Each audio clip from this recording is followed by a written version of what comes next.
Hello, my love, and welcome back to the channel. And if you are new here, I am Kay, an astrologer, numerologist, and spiritual witch here on YouTube. Listen, if you've been attracted to this video, take this as your confirmation from your own spirit guides and angels that you were meant to receive it. Check out the new book by me also, Make It Happen, How to Manifest Anything. The link is in the description box below. Let's get into your video. Hello Sagittarius, and welcome back to the channel. I do hope that you are well. Welcome to the month of October in your horoscope and what I see for you. We have quite a packed and busy month this month, as I've been saying to all the signs, and for you, where we've got the eclipse happening towards the end of the month, it does look like there's a big release for you around what it is that's been holding you back. There's a lot of energy around your love life and also your career and finances. So as we start the month, what we've got here on the screen is the full moon chart and how this is going to look on the day. So we're going to have the full moon on the 9th of October at 8:55 p.m. This is GMT, my local time. So this could be the same day or it could be the day before for you. It does depend where you are in the world. And this full moon will be at 16 degrees of the sign of Aries. So this is great for Sag because obviously we're having a fire sign full moon. So it's like your sister sign. Before we actually get to the full moon though, the sun is actually going to be in the sign of Libra. So if we look on the screen and we can see down the bottom circled in black, we've got the sun, 16 degrees of Libra. Opposite that, we've got the moon circled in black, 16 degrees of Aries. This will give us the full moon. Now, where the sun will be is going to impact on your hopes, your dreams, important people in your life. And this is basically what we call the 11th house. So for Sagittarius, what I see is blessings, health, and growth and vitality around this area of your life with the sun being here. Now, your hopes and dreams, but when we talk about important people and we mention this in the 11th house, these are people that are like your associates, your networks, your co-workers, people that you are connected with for any reason other than romantically. And a lot of the time it could be because you have some kind of project or you're working on something with them, or they can assist you in some way or you can assist them. So this is what we consider important people. Now by the time we actually get to the full moon, which will be on the 9th, we're going to have, if we look on the screen, we've got the moon at the top circled in black, and just to the right of her we've got Chiron, the planet, circled in pink. Well, this is an asteroid and not technically a planet, circled in pink, and we've got the number 2. Now these two are going to be forming a conjunction during the full moon, and when planets conjunct, their energies merge together, and basically we take it as one energy and one message. And what I see here is emotional healing, or healing some kind of trauma for all of us. Now for Sagittarius, this is going to flip and go over the other side and be in your 5th house. So you could experience some emotional healing around your love life, your dating life, children if you have them, or even if you aspire for children. This could be a good month that you conceive, your creative projects. This is the house of how we take risks in life and basically how we have fun. It's a really, really nice house and a really, really nice area to actually have this energy of emotional healing of any trauma that you've experienced there during this full moon energy. Now, other things that are happening this full moon week is that Mercury, which is on the screen circled in blue and has the number 3 by it, this is the planet of communication, thoughts and travel. And if you follow astrology, you may well know that we've been in Mercury retrograde and what that means. But as of the full moon week, Mercury is actually going to turn direct at 6 degrees of the sign of Virgo. Now for you, this is where your career, your direction, your ambitions and where you're going in life basically comes into play. And Mercury retrograde can sometimes bring miscommunication, hold-ups and basically disruption wherever the retrograde is happening. When he turns direct, ideas, communication, travel, and all the things that Mercury represents can start to move a lot smoother. And for you, I see this around your career. So this is your 10th house. So it's a great time if you are a Sagittarius who has been working on things to do with work, your career, your direction, or you've got some kind of ambitions or an idea of where you want to go with things. When Mercury actually turns direct, it could be a good time to readdress that and go back to it around the full moon week. The second thing that's happening, if we look on the screen, we've got circled in green and number 4, is that the planet Pluto, which is the planet of transformation and change, and this is a very forceful planet. You know, he will bring transformation and change in a person's life slowly and steadily, but forcefully.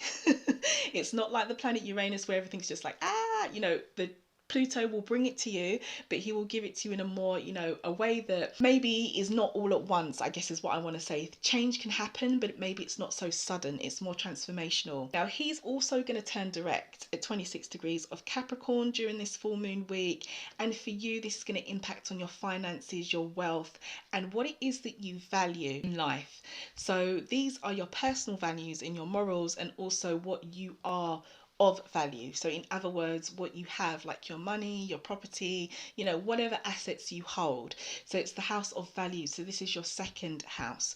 So what I'm seeing here for Sagittarius is that during this full moon week, it could be that when Pluto actually turns direct again in Capricorn, your finances, your wealth, and your morals could start to see some form of transformation in a positive way. Or if you're currently going through transformation, or you have been going through transformation, particularly in your financial house or to do with your money, you could have some kind of positive change, or things could start to move forward in that part of your life. So I really do wish that for you, Sagittarius, because it's a great house to have this planet turn direct. Once we've gone through the full moon, we're going to have an eclipse in October, and this is a new moon eclipse in Scorpio. So on the 25th of October at 11:49 a.m, this is GMT again, my local time, so it could be the same day or the day before for you, at 2 degrees of the sign of Scorpio, which we've got up here on the screen circled in black. This is the eclipse. We've got the sun and the moon side by side, 2 degrees Scorpio, and we've also got a third planet giving us a stellium, which is Venus at 2 degrees of Scorpio as well. Now, before we actually get to this point and we're going to have the eclipse,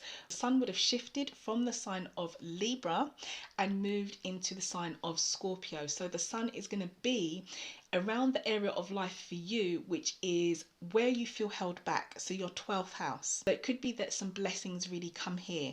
Now, when the eclipse actually does happen and all three of these planets actually hook up, so the moon will join the sun and so will Venus, this is where the eclipse will happen for you in that same area of your life.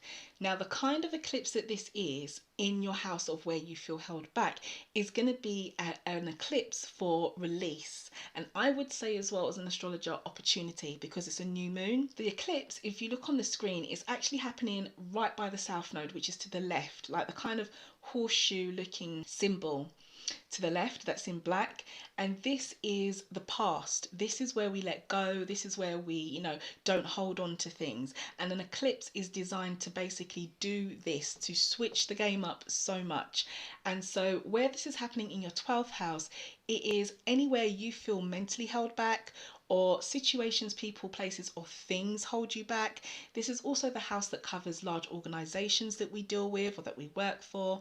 It's the house of law enforcement, like anything to do with the police or anything legal. It's also the house of spirit communication, and by that I don't mean spirituality, which would be the 9th house. This is actual communication. So when we have like downloads, or we get sudden ideas, or we feel like we're being guided in some way, or we see 111 or 222, and we start seeing all these things and we call them like coincidences or synchronicities in our human experience, it's basically spirit communication. And that's where this actual new moon eclipse is going to be happening for you. So obviously, Sag, I'm going to say to you, take this opportunity to really grab hold of any messages that come to you from the universe, from God, from your spirit guides, from whatever you believe in, because you are having an eclipse in a very spiritual part of your life. Two things happening around this new moon eclipse is that, firstly, Saturn, which is circled in green, and the number 2, this is the planet that is about withdrawal, holding back, challenges. It's the planet of lesson learning. It's the planet of basic hardships. You know, when we experience hardships in life, or when we go through the motions with things, or we're being put through our paces, this is the kind of energy of Saturn. Now, he is finally going to turn direct, because he's been in retrograde in his home sign Aquarius, or one of his home signs Aquarius, in you could say traditional astrology, at 18 degrees. Now for you, Sagittarius, this is around your extended family, your thoughts, your travel, your learning, learning, and it's around short trips that you make or any childhood experiences that you have, and also your thoughts. So you're going to have this in your third house. So when he turns direct, again, challenges, withdrawal, miscommunication, hardships, all the things that Saturn brings, this may actually start to ease for you in this area of your life. And the people that fall here are extended family members. So this is like uncles, aunts, cousins, even people that you're close with that aren't blood related to you, but you consider them family. We would put them in this kind of area of your life as well. So it could be if you've been going through the motions with any of your extended family, then things maybe could take a turn. Hopefully, I'm hoping for the positive, in a positive direction for anybody who needs that.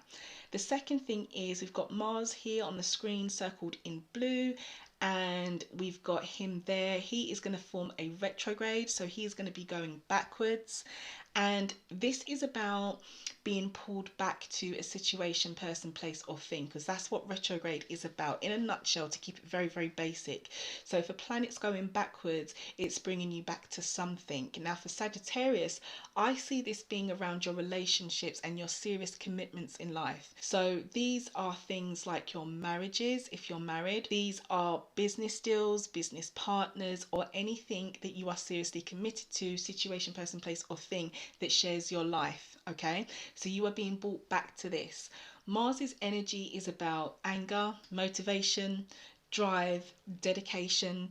He is the planet of sexual energy as well. So it could be that your motivation for your serious commitments, your relationships, your business deals, your business partners, or whatever it is, however it resonates for you, you know, that serious commitment part of your life, you may experience having to go over something again using Mars's energy. Now Mars does bring motivation, he does bring drive, but he is going backwards. So it's possible that you could feel a lack of it because he's in retrograde as well, a lack of it to deal with situations, people, places, and things that are part of your seventh house, your serious commitments. Or it could be for some of you that you are actually additionally motivated because, you know, it is the planet Mars that kickstarts motivation, but we mustn't forget that he is in retrograde. Okay, so his power and his energy isn't what it would be as if he were moving forward.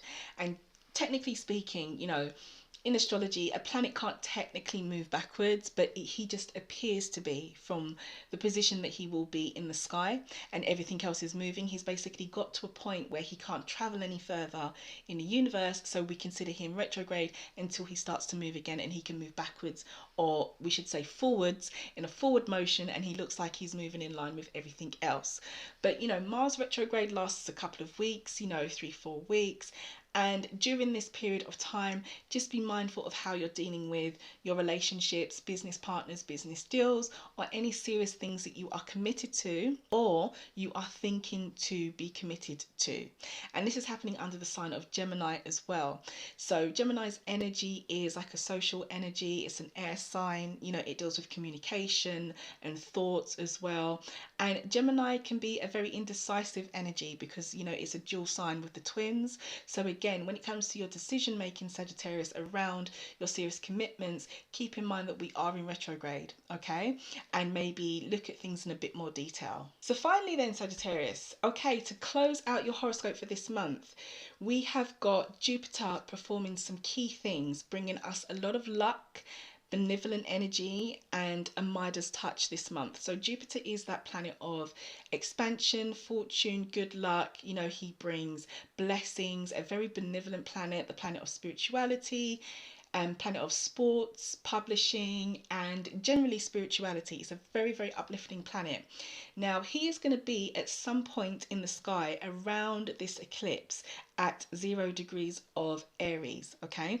Now, when a planet is at 0 degrees, that is always a sign from the universe that a new chapter can be created. Now, for you, he is going to be, you know, at 0 degrees in the sign of Aries, and that is going to be around your romance, your love life, your dating, your sex life, your creativity. So where we've got the arrow and number 1 on the screen this is where he's going to be, and he's circled in red just to the left where he will be in the universe.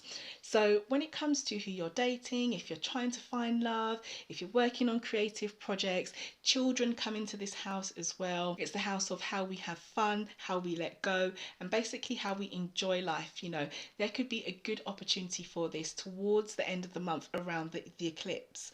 Now on the 28th of October at 6:09 a.m. this is GMT, my local time, Jupiter is then gonna go into the sign of Pisces, and this is where we feel that Midas touch energy. And you might see it pop up here now as I'm speaking or towards the end of the video.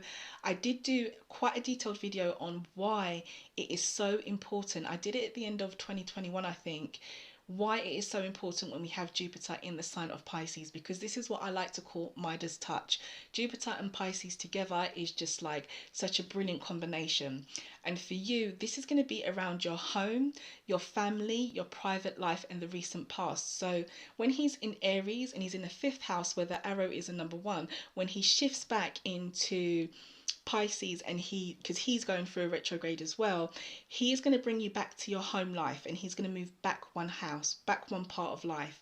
And so what you might find is that your home life, your private life, your foundations, what you call secure, things that have happened in the recent past, and the mother figure comes into this house as well, or any kind of maternal figures that we have in our life, you may have some luck with them, or it's a good time to be working on these parts of your life, or it's a good time to be thinking about or moving in any directions that you want with this part of your life.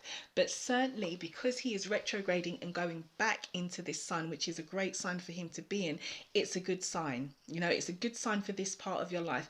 And I would say for Sagittarius, you know, if you are thinking of, you know, starting a family, if you are thinking of doing things in your private life, and when I say private life, these are things that you don't put on social media, these are things that happen in your own house, in your own life. If you are dealing with anything like this, or you've had these kind of things on your mind to do with that part of your life, while Jupiter is retrograding back through this part of life for Sagittarius, you could be in a very, very lucky position. So it's a good time for this part of your life, and it's a good time for any plans that you may have in this part of your life to execute any plans, or think about any plans, or move forward with any plans, even though Jupiter is retrograding, because this is a planet that basically brings luck. Whether he's going forward or backwards, you know, Jupiter's energy doesn't really change because of the nature of the planet.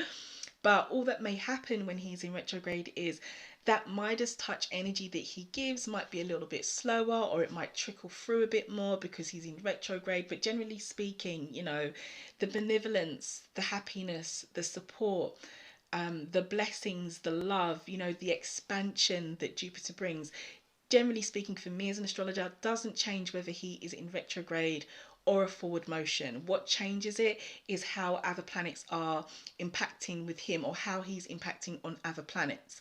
Now, obviously, because I don't have everybody's birth chart who's going to listen to this, I can't say exactly what Jupiter will be impacting on in terms of other planets in your chart, or anybody else's chart who's going to be listening to this. But what I can say, generally speaking, is that having Jupiter go back into your home life and your family life does bring a lot of blessings, does bring a lot of happiness, does bring a lot of stability, does bring a lot of expansion. And it should hopefully, I'm predicting and crossing my fingers for you, Sagittarius, that this part of your life will be really, really blessed as we close out October and we move into November, and the planet Jupiter continues to remain in the sign of Pisces. So that's about it, Sag. That is what I see for you this month. You know, my only intention was to help someone who may need it, or, you know, pass on a message that might give a Sagittarius some encouragement. So, you know, if there was something here that helped you or you enjoyed it, please do give the video a like if you haven't already. If you're new here, subscribe. Why not? I would love to see you here again. And if you are someone who's returning, then thank you so much for being here as a supportive Sagittarius. I wish you a wonderful month. Check out the new moon and full moon affirmations. That will be for this particular month, for the new moon and full moon that's happening in October. They may just pop up here somewhere as I'm speaking on the screen, or you can find them in the playlist somewhere on the channel. These will be channeled for you, channeled messages and your affirmations for you based on the astrology and based on what's happening during the new moon and the full moon, but in a lot more detail, because this is just a horoscope, so it'll be a different angle. So enjoy your month, have a wonderful full moon, have a wonderful new moon, and enjoy the eclipse. I hope that a lot of opportunity comes towards you, even if something is released, and I will see you in November for your horoscope then. So take care, and I'll see you soon.